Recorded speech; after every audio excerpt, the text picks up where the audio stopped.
Hey everybody, welcome to Singing for My Supper with iSing magazine, and I'm here backstage at the Robbie Williams concert with my friend and colleague Sara Jane Skeete.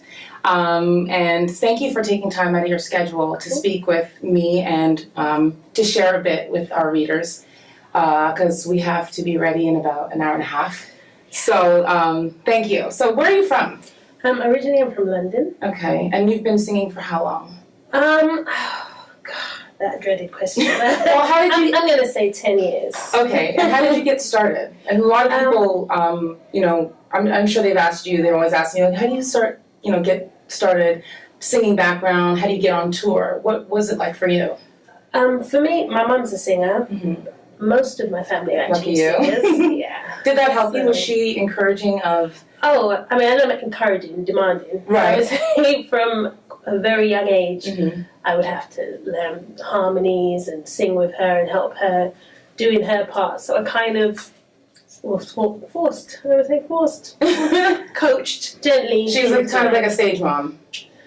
But not more of a... Yeah. And your mother is my mom's Beverly Skeete. And she's a very famous singer. Yeah. Singer in the UK and in a lot of places. And your sister sings as well. My younger sister now mm-hmm. sings as well. So again, it's sort of a family tradition that we all... That's really good. I don't come from a family of singers at all. So my path was a little bit different, but that's great. I think that's an amazing blessing. Did you train as a singer? Or was it just your mom? My mom really was my teacher, I would say, in learning harmonies, learning songs, learning just the way, really. To be honest, because all of my family were in music already, mm-hmm.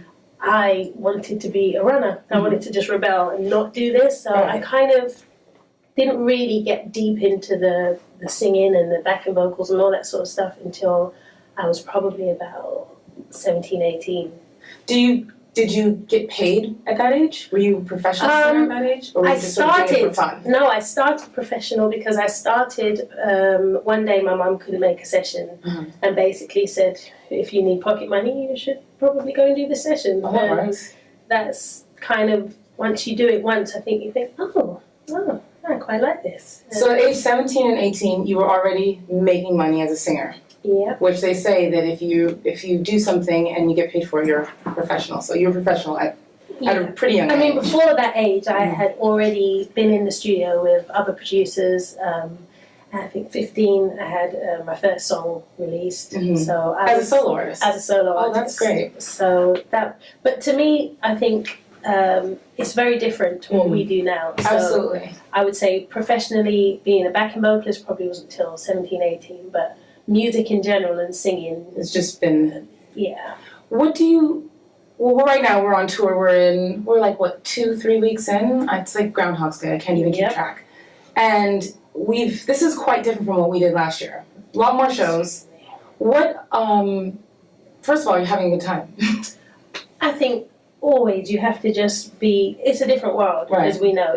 It's not home, it's not, it's home in a different sense. It's not what we do when we're at home. Right. So I think you have to, it's one of those things you either love and want to do all the time, or you would never do it. Well, you do a lot of touring, correct? You're not like, you started in the studio, but now you mostly do live performance. Yeah, fortunately. Yeah. Yeah. Obviously it is different. I mean, you're traveling a lot, you're sleeping in different places. Mm-hmm. Do you feel that it's quite taxing on you, or... I think, as I know you can relate to, I think the travelling schedule, say, of this tour mm-hmm. has been quite grueling. So I think some tours you get, it's not as grueling, right. But because this is quite an intense tour, I think, the schedule's been quite hard on sleep and mm-hmm. the things we know as right. singers we really need. Well, speaking of that, in the article in iSing magazine, I'm talking about five key things that I feel are important to me and hopefully to other singers to sort of get through day to day. And the theme is sort of being your best on stage. And, with all the demands of travel and not sleeping and no spas and bathrooms. Sorry, we're a bit of a diva. It makes it hard. But for instance, for me, sleep is very important. Diet, exercise. I mean, we're always trying to find a gym. How important are those things to you to be ready for your show, to feel good while you're, on the road? Sleep is always number one. I think there's so many things that that probably musicians don't think about, that singers have to think about. We can't party at night. No, we can't. Because we sound awful the next morning.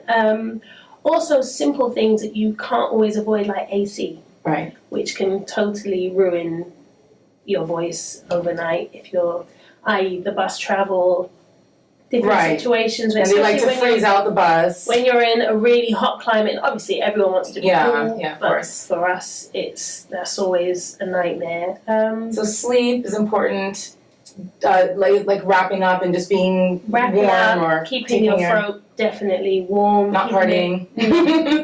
Not partying. What about diet and exercise? I think are those things that exercise is always a key thing, because obviously, as we both know, working out, just cardio in general opens up everything. I think it's also, I think diet does play a big role, because it keeps us healthy, and obviously it keeps us trying to keep us for our outfits. But do you have any specific dietary requirements on the road? Like, I'm vegan, so it's basically hell for me, but I tend to only eat chicken and fish, which is pretty easy unless you're in Europe, where it's mostly pork. But so a healthy diet. A healthy diet, definitely, and healthy lifestyle. Lots of nice hair. Lots of water. Keeping as hydrated as possible, and hot drinks. Hot drinks, lots of tea. Right, walking with your mug. Lots of tea. Well, it sounds like, those sound like basic things that I think all singers can relate to and kind of understand. And I'm sure that they vary from tour to tour. I remember I had a tour, actually, when I used to dance professionally, and I could party all the time and hang out and, drink and do whatever I wanted to. But my world changed quite drastically when, and then not even having enough time to rest in between shows. Exactly. Is a big difference. I think we all get a bit jealous of the dancers when we see them all night. But we still make our time, We make our time. We have a day off. I appreciate it. Right. What has been one of your hardest gigs? Ooh. Funny enough, I think what was hard about that? What made it a challenging? I think one of my hardest gigs, oh gosh, it's difficult to say a hard gig, because I think every gig, every gig,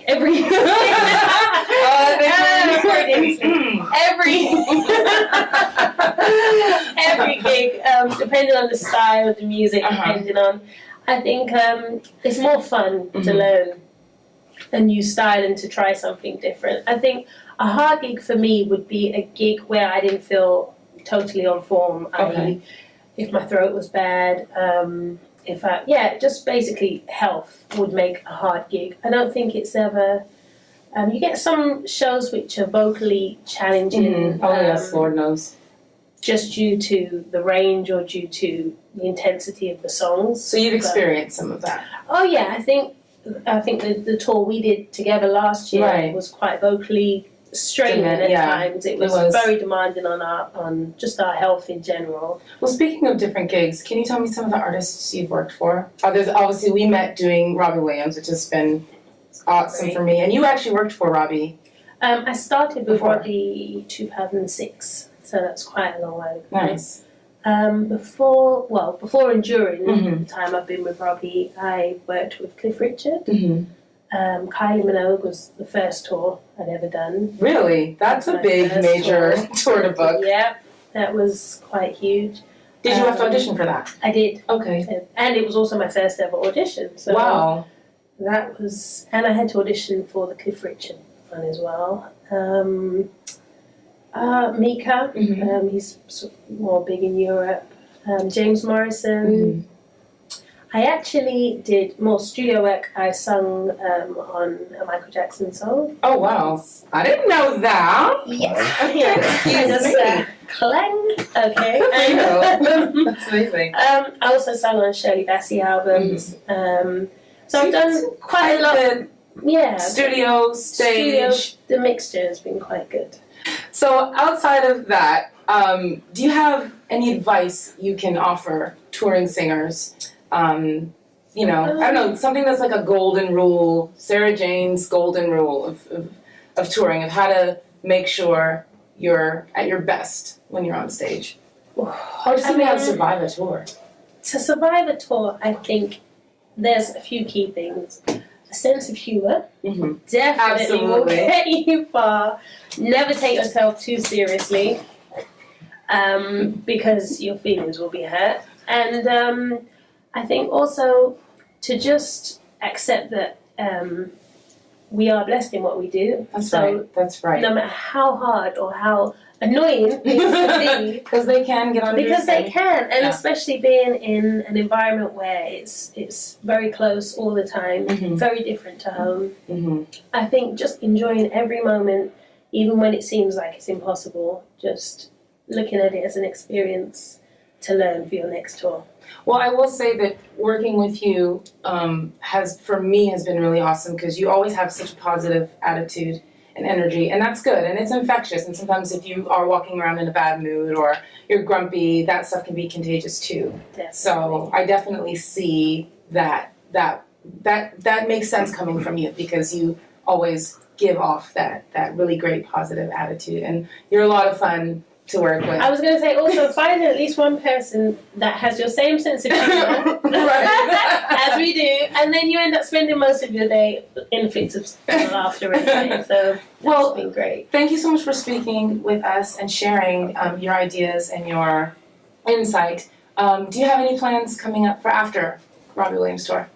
Relaxation. A vacation. A small vacation, and then probably back into the studio for a bit until the your own stuff, or writing? Writing, a lot of writing for myself, but mostly for other artists. So get straight back into that. So there's a nice bit of balance, a little bit of stage and and I think we need, in what we do, we need that, because it's that little bit of time, the downtime, that makes us hungry to get back where we are.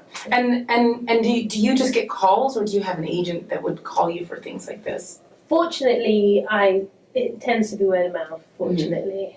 But sometimes it might just be a call to say there's an audition for something, but a lot of the time it's just work. But you do good work, and then people see it, and that's kind of... As you know, we just do our best. We do our best. We give 100% at all times, and it normally pays off. Absolutely. Well, thank you so much. No problem. For talking. Let's go get some food. Let's.